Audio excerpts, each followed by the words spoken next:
बिस्मिल्लाहिर्रहमानिर्रहीम। अस्सलाम वालेकुम माय यूट्यूब फैमिली, कैसे हैं आप सब लोग। मैं बिल्कुल ठीक अल्हम्दुलिल्लाह और दुआ करती हूँ कि आपके लिए आप सब लोग खैरियत से हों।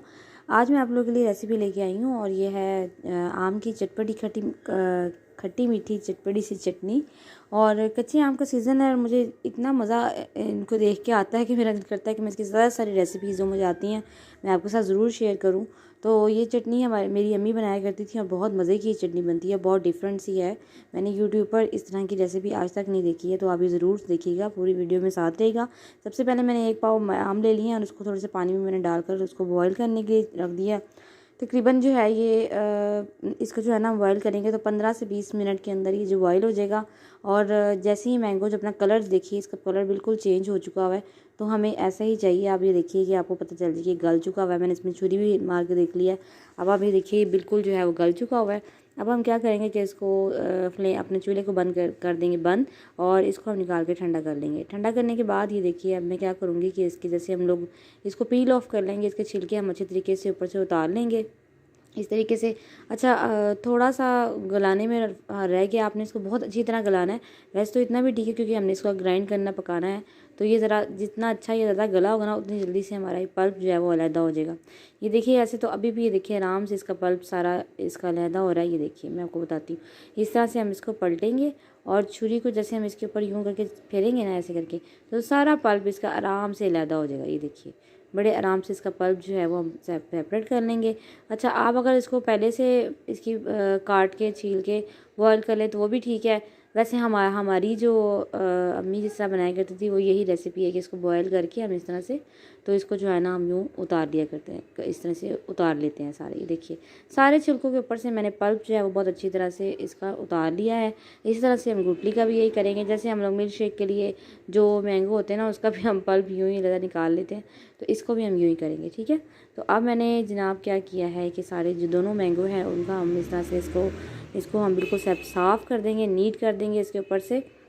और ये मैंने एक पाव यहाँ पर मैंगो लिए हैं, तो ये देखिए इसका इतना सा पल्प निकला है। आप अगर ज़्यादा बनाना चाहते हैं, पहले आप ट्रायल के तौर पर ये बना के देख सकते हैं। इतने मैंगोज से इतने से ही आपको अगर आप मज़ा आए तो फिर आप ज़्यादा भी बना सकते हैं। केरियों का मौसम है आजकल और आराम से केरियाँ जो है हमें अवेलेबल हैं। अब ये मैंने सारा जो है इसका पल्प निकाल लिया। अब हम लेंगे ग्राइंडर, मिक्सी जार, जो भी आप पास चीज़ है, इसमें हम ये सारा पल्प जो है ना इसके अंदर डाल देंगे। जिसका इतना भी गूदा हमने निकाला हुआ है ना वो हम डालेंगे इस जार के अंदर। और अब मैं जो है ना इसके अंदर आपको बताऊंगी कुछ हमारे स्पाइसेस के अंदर जाएंगे। ये मैं बताती हूँ कुछ के अंदर हमने क्या क्या स्पाइसेस डालने। ये देखिए ये मैंने अच्छी तरीके से इसमें डाल लिया है। और अब मैं इसमें डालूँगी सबसे पहले हम इसमें डालेंगे थोड़ा सा सॉल्ट जो होता है ना ये इसके फ्लेवर को बराबर करेगा। यानी कि ज़ाहिर आपको पता है जो कच्ची अम्बियाँ जो होती हैं खट्टी होती हैं, तो हम इसके लेवल को इसको सही लेके आएंगे। तो मैंने इसमें थोड़ा सा नमक डाला है, आप अपने टेस्ट के अकॉर्डिंग इसमें डाल सकते हैं। तकरीबन 1/4 टीस्पून मैंने इसमें लाल मिर्च डाली है, पिसी हुई लाल मिर्च आपने इसके अंदर यूज़ करनी है, कुटी हुई नहीं करनी है।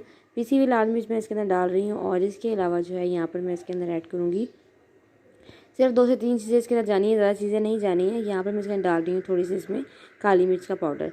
ये भी तकरीबन 1/4 टीस्पून से भी थोड़ा सा कम ही है।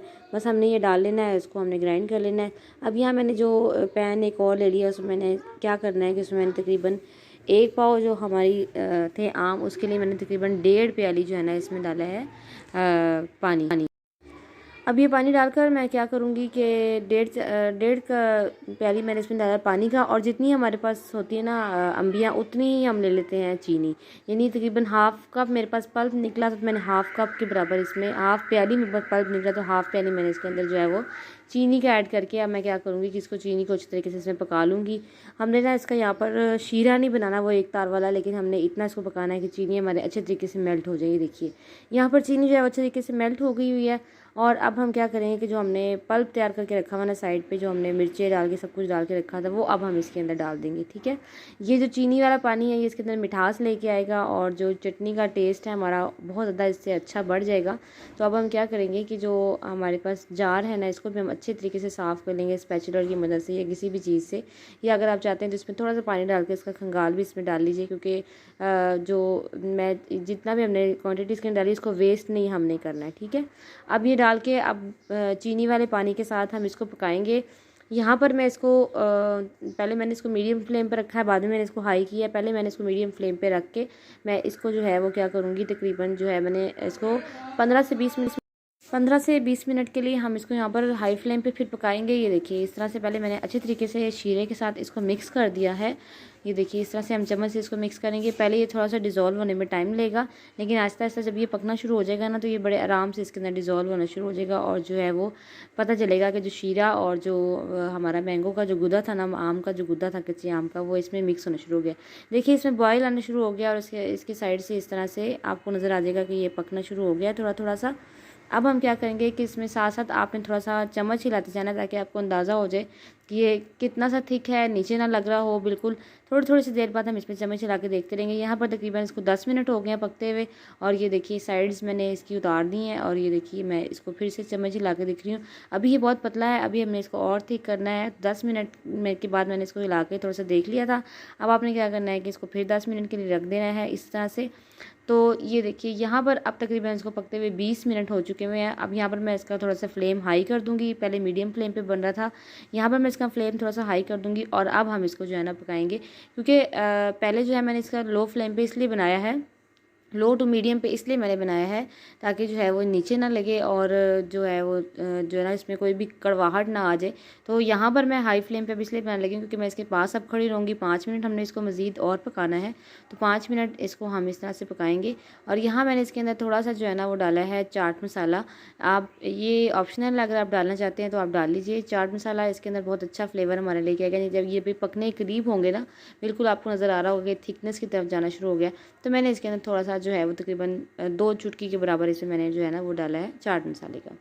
अब यहाँ पर जो है ना मैं इसमें थोड़ा सा फूड कलर भी डाल रही हूँ। आप पे ये आप अगर आप डालना चाहते हो डाली, मैंने मेरे डाल दिया है इसके अंदर। इसके अंदर देखिए कलर आ गया। मैंने इसके अंदर ऑरेंज फूड कलर बिल्कुल 2 ड्रॉप्स डाले हैं।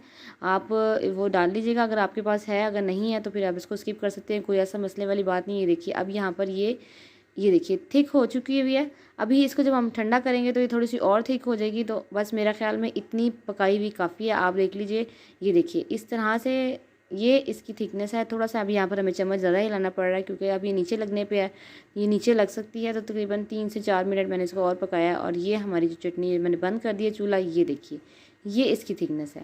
अब मैं इसको ठंडा करने के लिए रख दूँगी। ठंडा करने के बाद जब हम इसको देखेंगे तो ये और थोड़ा सा थिक हुआ होगा, और ये हमारी मज़ेदार सी चटनी जो है वो यहाँ बिल्कुल तैयार है। ये देखिए अब मैं क्या करूँगी कि इसको मैं किसी भी आप कटोरी में या किसी जार में आप निकाल के इसको एयर टाइट में बंद करके फ्रिज में रख दीजिए। ये इसको आप सेव कर सकते हैं, स्टोर कर सकते हैं, बिल्कुल कहीं जाती है, ख़राब नहीं होगी।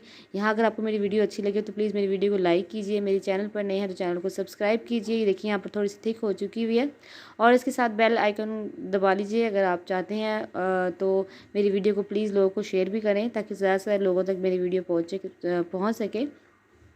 और कमेंट बॉक्स में एक अच्छा सा कमेंट मुझे बताइए, देख के बताइए कि आप मेरी रेसिपीज़ कौन कौन सी ट्राई कर चुके हुए हैं और कौन कौन सी आप मज़ीद देखना चाहते हैं। अपना बहुत ख्याल रखिएगा, मुझे दुआ में याद रखिएगा। अल्लाह हाफिज़।